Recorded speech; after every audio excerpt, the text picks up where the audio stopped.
think of that accent, I still think of a 10-gallon hat that I don't have. It's been a while since I've been to Texas. I'm sure most of you would enjoy it. So now the regular schedule, we have an agenda as usual. Ski might be disappointed that there was no Red Box rental this week, but that's because I was busy Saturday morning with another event. I did a meetup walk through the downtown St. Paul Skyway, and we started at Union Depot, and the turnaround point was the Excel Center. And the lasting impression I had was, yeah, I knew it was the day of a hockey game, but I had to check my phone, and it blew me away as to how early some fans were showing up for that game. Gates hadn't opened yet, and there were fans just waiting to get in, and gates don't open until 90 minutes before the game starts. Yeah, I know we love our hockey in Minnesota. I guess it was another way of proving that.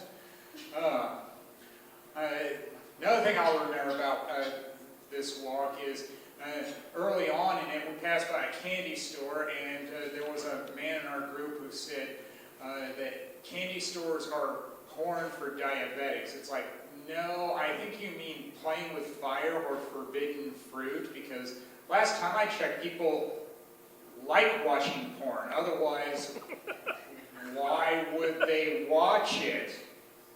Call me crazy? People say the darndest things.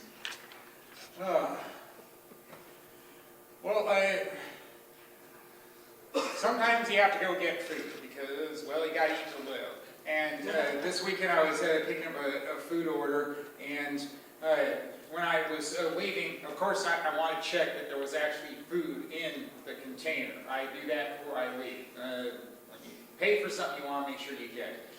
But as I was leaving, I was not immediately aware of how there was two doors, and the first one I tried was locked. And there was somebody near me who said, try the other one.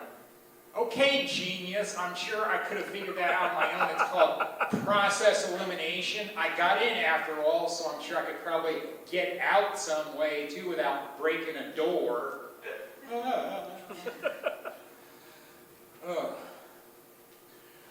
This time of year, I like doing the limited edition Shamrock Shakes at McDonald's.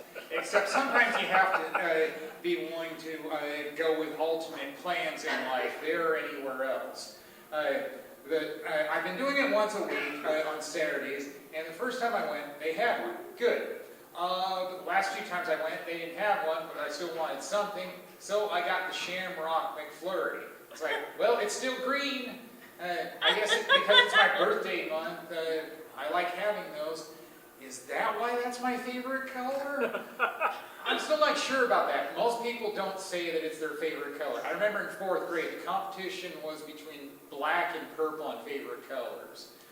But some people say it's the same color of grass and money. Well, at least in America, it's the color of money. Not in every country. I guess there's probably some good reason to make it my favorite color, but in the end, it has to be my reasons, not other people's. So, there we go. All right, next one. I like reading, and when I get something to read, sometimes I'm a little slow on reading it, but I'm thankful whenever I do get around to reading it. And yeah, I guess I already learned that a long time ago. If you want to get things done at home on the weekend, you get a lot more done, you're more motivated to get things done if you keep the TV shut off. I get sent alumni magazines by my university. I went to the University of Iowa, the Hawkeyes, and I was a year behind, no joke, on reading their magazines. They send them quarterly.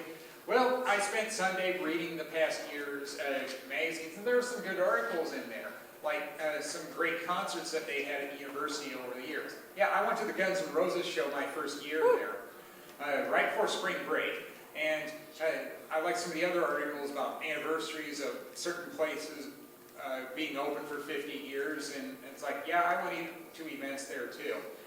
And I like writing, so it's like, oh, I need to write about what I read. And I already saw an email response from my letter to the editor, and they said, is that fine if we print in one of our editions? It's like, heck yeah!